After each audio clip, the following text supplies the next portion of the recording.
Catherine was born at the Archbishop's Palace near Madrid on December 16, 1485. She was the youngest surviving child of King Ferdinand II of Aragon and Queen Isabella I of Castile. She was descended, on her maternal side, from the House of Lancaster, an English royal house. Her great-grandmother Catherine of Lancaster, after whom she was named, and her great-great-grandmother Philippa of Lancaster were both daughters of John of Gaunt and granddaughters of Edward III of England. Consequently, she was third cousin of her father-in-law, Henry VII of England. Catherine was educated by a tutor, Alessandro Geraldini, who was a clerk in holy orders. She studied arithmetic, canon and civil law, classical literature, genealogy and heraldry, history, philosophy, religion, and theology. She had a strong religious upbringing and developed her Roman Catholic faith that would play a major role in later life. At an early age, Catherine was considered a suitable wife for Arthur, Prince of Wales, heir apparent to the English throne, due to the English ancestry she inherited from her mother. By means of her mother, Catherine had a stronger legitimate claim to the English throne than King Henry VII himself through the first two wives of John of Gaunt, 1st Duke of Lancaster. In contrast, Henry VII was the descendant of Gaunt's third marriage to Catherine Swynford, whose children were born out of wedlock and only legitimized after the death of Constance and the marriage of John to Catherine. Then 15-year-old Catherine departed from a corona on August 17, 1501 and met Arthur on November 4 at Dogmersfield in Hampshire. Little is known about their first impressions of each other, but Arthur did write to his parents-in-law that he would be a true and loving husband and told his parents that he was immensely happy to behold the face of his lovely bride. The couple had corresponded in Latin, but found that they could not understand each other's spoken conversation, because they had learned different Latin pronunciations. 10 days later, on November 14, 1501, they were married at Old St. Paul's Cathedral. Once married, Arthur was sent to Ludlow Castle on the borders of Wales to preside over the Council of Wales and the Marches, as was his duty as Prince of Wales, and his bride accompanied him. The couple stayed at Castle Lodge, Ludlow.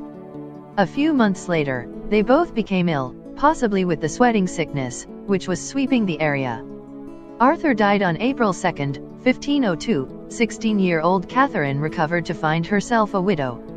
At this point, Henry VII faced the challenge of avoiding the obligation to return her 200,000 ducat dowry, half of which he had not yet received, to her father, as required by her marriage contract should she return home 26 following the death of Queen Elizabeth in February 1503. King Henry VII initially considered marrying Catherine himself, but the opposition of her father and potential questions over the legitimacy of the couple's issue ended the idea. To settle the matter, it was agreed that Catherine would marry Henry VII's second son, Henry, Duke of York, who was 5 years younger than she was.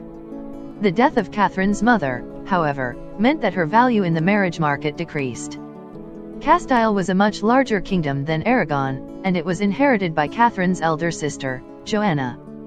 Ostensibly, the marriage was delayed until Henry was old enough, but Ferdinand II procrastinated so much overpayment of the remainder of Catherine's dowry that it became doubtful that the marriage would take place. Catherine's second wedding took place on June 11, 1509, 7 years after Prince Arthur's death.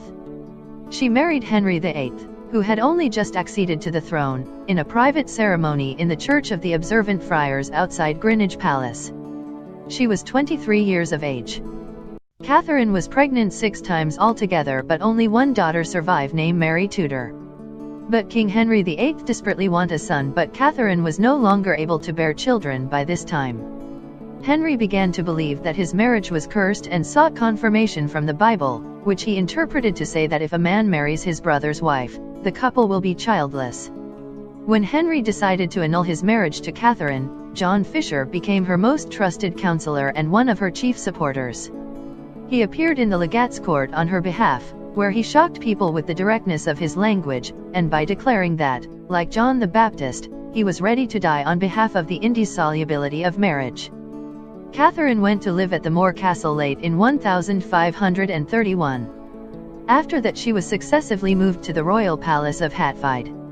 She was then finally transferred to Kimbolton Castle, where she confined herself to one room, which she left only to attend Mass, dressed only in the hair shirt of the Order of St. Francis, and fasted continuously. Citation needed. While she was permitted to receive occasional visitors, she was forbidden to see her daughter Mary.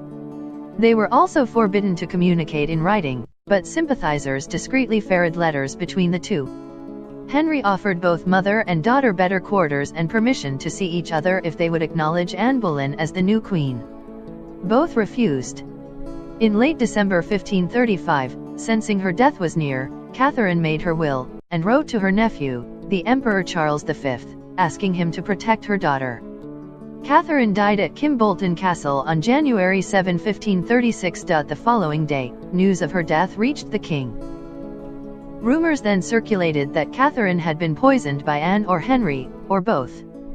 The rumors were born after the apparent discovery during her embalming that there was a black growth on her heart that might have been caused by poisoning. Until the end of her life, Catherine would refer to herself as Henry's only lawful wedded wife and England's only rightful queen, and her servants continued to address her by that title. Henry refused her the right to any title but Dowager Princess of Wales in recognition of her position as his brother's widow.